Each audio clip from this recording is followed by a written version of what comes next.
Welcome back. Now in this lecture we are going to look at what are corporate actions. Let's start by defining what is a corporate action. Now corporate actions are actions on the share capital of the company that has a direct impact on the shareholders. Now these actions are proposed by the board of the company and approved by the shareholders. At times companies also require the approval of market regulators before these actions can be implemented. Now corporate actions can broadly be divided into two categories.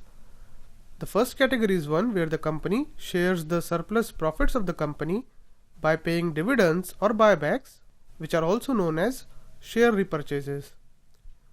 The other category of corporate action is one where changes in capital structure takes place through issue of bonus issue, rights issue, or mergers and acquisitions. Let's look at the different types of corporate actions one by one. Starting with dividend. Now dividends are portion of profits of the company received by its shareholders.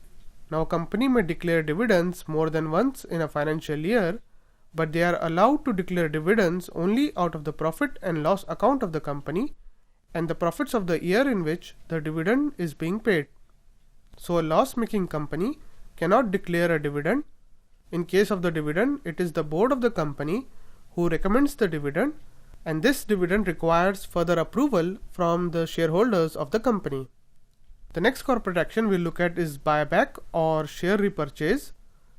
In a share buyback, the company buys some of its share listed on the stock exchange. Now the company buys these shares from its reserves and surplus on its balance sheet. The shares bought back are extinguished by the company and leads to reduction in its share capital. Since shares bought back are extinguished by the company, so the number of shares outstanding are reduced. This essentially leads to an increase in earnings per share for the remaining shareholders as their percentage shareholding in the company goes up.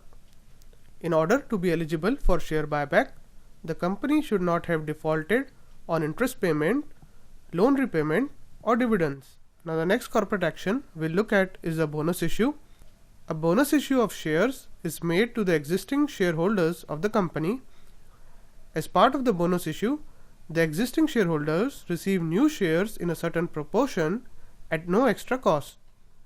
For example, if the company declares a 1:3 bonus issue, this would mean that each existing shareholder will receive one extra share for 3 existing shares held by them.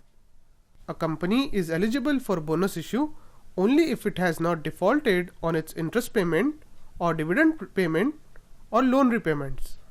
The next corporate action is rights issue. Now rights issue involves giving existing shareholders the first right to buy new shares issued by the company. Whenever a company decides to issue new shares in order to raise capital, it would affect the existing shareholders adversely. This is so because the action of issuing new shares reduces the percentage shareholding of existing shareholders. In order to avoid this, companies go for rights issue to existing shareholders so that if they want, they could buy the new shares before they are offered to others. In case the investors do not want to buy more shares, they can sell their right entitlement to others. In order to facilitate this, right entitlements are traded separately from the shares of the company. The last corporate action we'll discuss is mergers and acquisition. Now mergers and acquisition involves buying, selling, dividing, or combining of different companies and similar entities. This action helps an enterprise to grow rapidly in its own sector or a completely new sector. Mergers are legal consolidation of two companies into one entity, whereas acquisition occurs when one company takes over another and completely establishes itself as the new owner. In general, merger of two companies results in creation of a new entity, while acquisition results in one company buying the other and no new company is formed. Now that we have covered some basics of corporate actions, in the next lecture we are going to cover some important dates associated with dividend and corporate actions in general. So see you in the next lecture.